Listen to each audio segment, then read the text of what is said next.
ചിലർ ചിന്തിക്കുന്നത് ഇങ്ങനെയാണ്: എൻ്റെ കയ്യിൽ കുറേ കാശുണ്ട് എങ്കിൽ എല്ലാം ആയി എന്ന്. എനിക്ക് ആരോഗ്യമുണ്ട് എങ്കിൽ എല്ലാം ആയി എന്ന്. സമ്പത്തും ആരോഗ്യവും ഉള്ളപ്പോൾ മനുഷ്യൻ ദൈവത്തെ അന്വേഷിക്കത്തില്ല. എങ്കിൽ അവൻ്റെ ജീവിത സാഹചര്യങ്ങളിലൂടെ അവൻ ചിലപ്പോൾ രോഗിയായി ബലഹീനപ്പെട്ട് വേദന അനുഭവിക്കുന്ന സാഹചര്യങ്ങൾ ഉണ്ടായേക്കാം. നിങ്ങൾ പലപ്പോഴും പലരെയും നിന്ദിച്ചു, പലരെയും വേദനിപ്പിച്ചു, പലരെയും അപമാനിച്ചു.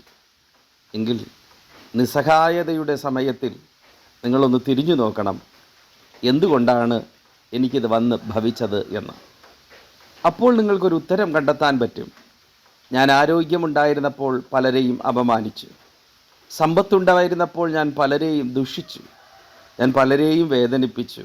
എന്നാൽ എൻ്റെ ഈ ആപത്ത് കാലത്ത് എന്നെ സഹായിപ്പാനോ ആശ്വസിപ്പിക്കുവാനോ ആരും കടന്നു വരാതിരിക്കുവാൻ കാരണം നിങ്ങളവനെ മാനസികമായി ശാരീരികമായി നിങ്ങളവരെ മുറിവേൽപ്പിച്ചതുകൊണ്ടാണ്.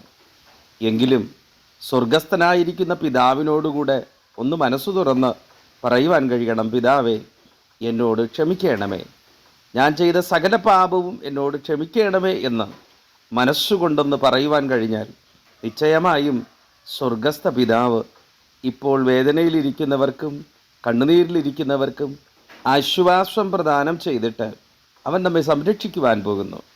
ഒന്ന് നിങ്ങളുടെ മനസ്സ് തുറന്ന് നിങ്ങളുടെ അകൃത്യങ്ങളും ആരെങ്കിലും വേദനിപ്പിച്ചതിനെ ഓർത്ത് പശ്ചാത്തപിക്കുവാൻ കഴിഞ്ഞാൽ സത്യമായും ഈ വരുന്ന ദിവസങ്ങളിൽ വലിയൊരു അത്ഭുതം നിങ്ങൾ കാണുവാൻ പോകുന്നു. യേശുവിൻ്റെ നാമത്തിൽ ആമേൻ.